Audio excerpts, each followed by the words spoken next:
മത്തായി എഴുതിയ സുവിശേഷം. യേശുക്രിസ്തുവിന്റെ ജീവിതവും ഉപദേശങ്ങളും സംബന്ധിച്ചുള്ള വിവരങ്ങളാണ് മറ്റു സുവിശേഷകരെ പോലെ മത്തായിയും രേഖപ്പെടുത്തുന്നത്. കൂടാതെ ദൈവജനമായിരിക്കുക എന്നതിന്റെ അർത്ഥമെന്തെന്നും എങ്ങനെ ജീവിക്കണമെന്നാണ് ദൈവം പ്രതീക്ഷിക്കുന്നതെന്നും ഈ സുവിശേഷത്തിൽ വിവരിക്കുന്നു. ഈ സുവിശേഷം പഴയ നിയമ പുസ്തകം അറിവുള്ളവർക്കു വേണ്ടി എഴുതപ്പെട്ടതാണ്. പഴയ നിയമത്തിൽ ദൈവം അയച്ച മശിഹ യേശു ആണെന്ന സൂചനയുള്ള ഭാഗങ്ങൾ എഴുത്തുകാരൻ സുവിശേഷത്തിൽ എടുത്തു പറയുന്നുണ്ട്. യേശുവിന്റെ ഉപദേശങ്ങളെല്ലാം പഴയ നിയമ പ്രമാണങ്ങളെ അടിസ്ഥാനപ്പെടുത്തിയുള്ളതാണെന്ന് മത്തായി സമർത്ഥിക്കുന്നു. ഇസ്രായേൽ ജനത്തിന് മോശ മുഖാന്തരം സീനായി മലയിൽ വെച്ച് ദൈവം ന്യായപ്രമാണങ്ങൾ നൽകി. മത്തായിയുടെ സുവിശേഷത്തിൽ യേശു തന്റെ ഗിരിപ്രഭാഷണം നടത്തുന്നത് ഒരു മലയുടെ മുകളിൽ വെച്ചാണ്. ജനങ്ങൾ അതനുസരിച്ച് ജീവിക്കണമെന്നുള്ളതായിരുന്നു ഉദ്ദേശം. ന്യായപ്രമാണങ്ങൾ പഴയ നിയമത്തിൽ 5 ഭാഗങ്ങളായി തിരിച്ചിരിക്കുന്നതുപോലെ മത്തായിയുടെ സുവിശേഷത്തിൽ യേശുവിന്റെ പ്രവൃത്തികളും ഉപദേശങ്ങളും 5 വിഭാഗങ്ങളായി തിരിച്ചിരിക്കുന്നു. മോശയുടെ ന്യായപ്രമാണ പുസ്തകങ്ങൾ ഉൽപ്പത്തി, പുറപ്പാട്, ലേവ്യ, സംഖ്യ, ആവർത്തനം എന്നിവയാകുന്നു. യേശുവിന്റെ പ്രവൃത്തികളും മറ്റു കാര്യങ്ങളും വളരെ വർഷങ്ങൾക്കു മുമ്പ് ഇസ്രായേലിലെ പ്രവാചകന്മാർ മുൻകൂട്ടി പറഞ്ഞിട്ടുള്ളതായി മത്തായി സമർത്ഥിക്കുന്നുണ്ട്. കൂടാതെ എല്ലാ രാജ്യങ്ങളും ഇസ്രായേലിന്റെ വിശ്വാസത്തിലേക്ക് വരണമെന്നുള്ള യേശുവിന്റെ ചിന്തയും മത്തായി ചൂണ്ടിക്കാണിക്കുന്നു.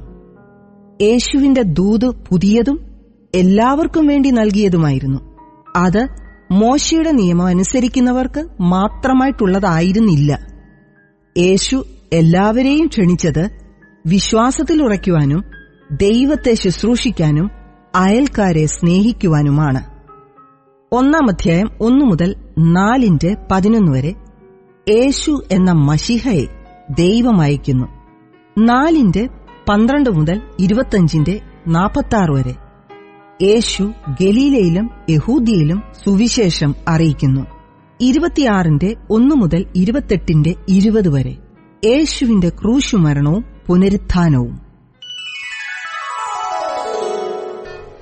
മത്തായി എഴുതിയ സുവിശേഷം അധ്യായം 1. അബ്രഹാമിന്റെ പുത്രനായ ദാവീദിന്റെ പുത്രനായ യേശുക്രിസ്തുവിന്റെ വംശാവലി. അബ്രഹാം ഇസഹാക്കിനെ ജനിപ്പിച്ചു. ഇസഹാക്ക് യാക്കോബിനെ ജനിപ്പിച്ചു. യാക്കോബ് യഹൂദായെയും അവന്റെ സഹോദരന്മാരെയും ജനിപ്പിച്ചു. യഹൂദ താമാറിൽ പാരസിനെയും സാരഹിനെയും ജനിപ്പിച്ചു. പാരസ് ഹെസ്രോനെ ജനിപ്പിച്ചു. ഹെസ്രോൻ ആരാമിനെ ജനിപ്പിച്ചു. ആരാം അമിനാദാബിനെ ജനിപ്പിച്ചു. അമിനാദാബ് നഹശോനെ ജനിപ്പിച്ചു. നഹശോൻ ശൽമോനെ ജനിപ്പിച്ചു. ശൽമോൻ രാഹബിൽ ബോവസിനെ ജനിപ്പിച്ചു. ബോവസ് രൂത്തിൽ ഓബേദിനെ ജനിപ്പിച്ചു. ഓബേദ് ഇശായിയെ ജനിപ്പിച്ചു. ഇശായി ദാവീദ് രാജാവിനെ ജനിപ്പിച്ചു. ദാവീദ് ഉരിയാവിന്റെ ഭാര്യയായിരുന്നവളിൽ ശലോമോനെ ജനിപ്പിച്ചു. ശലോമോൻ രഹബ്യാമെ ജനിപ്പിച്ചു. രഹബ്യാം അബിയാവെ ജനിപ്പിച്ചു. അബിയാവ് ആസായെ ജനിപ്പിച്ചു. ആസ യോശാഫാത്തിനെ ജനിപ്പിച്ചു. യോശാഫാത്ത് യോരാമിനെ ജനിപ്പിച്ചു. യോരാം ഉസിയാവെ ജനിപ്പിച്ചു. ഉസിയാവ് യോഥാമിനെ ജനിപ്പിച്ചു. യോഥാം ആഹാസിനെ ജനിപ്പിച്ചു. ആഹാസ് ഹിസ്കിയാവെ ജനിപ്പിച്ചു. ഹിസ്കിയാവ് മനശ്ശെയെ ജനിപ്പിച്ചു. മനശ്ശെ ആമോസിനെ ജനിപ്പിച്ചു. ആമോസ് യോശിയാവെ ജനിപ്പിച്ചു. യോശിയാവ് യഖന്യാവെയും അവന്റെ സഹോദരന്മാരെയും ബാബേൽ പ്രവാസകാലത്ത് ജനിപ്പിച്ചു. ബാബേൽ പ്രവാസം കഴിഞ്ഞിട്ട് യഖന്യാവ് ശെയൽത്തിയേലിനെ ജനിപ്പിച്ചു. ശെയൽത്തിയേൽ സെരുബ്ബാബേലിനെ ജനിപ്പിച്ചു.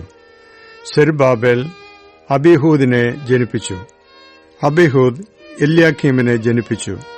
എല്യാഖീം ആസോറിനെ ജനിപ്പിച്ചു. ആസോർ സാദോക്കിനെ ജനിപ്പിച്ചു. സാദോക്ക് ആഖീമിനെ ജനിപ്പിച്ചു.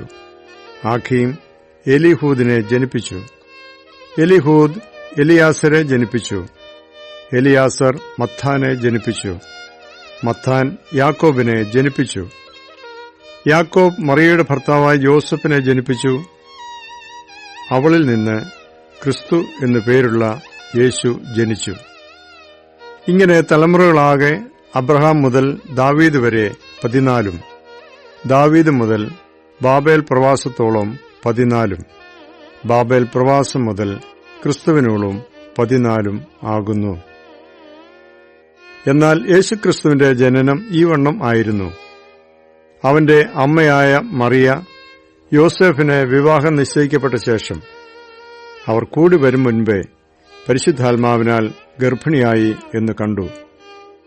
അവളുടെ ഭർത്താവായ യോസേഫ് നീതിമാനാകൊണ്ടും അവൾക്ക് ലോകാപവാദം വരുത്തുവാൻ അവനെ മനസ്സില്ലായ്ക കൊണ്ടും അവളെ ഗൂഢമായി ഉപേക്ഷിപ്പാൻ ഭാവിച്ചു.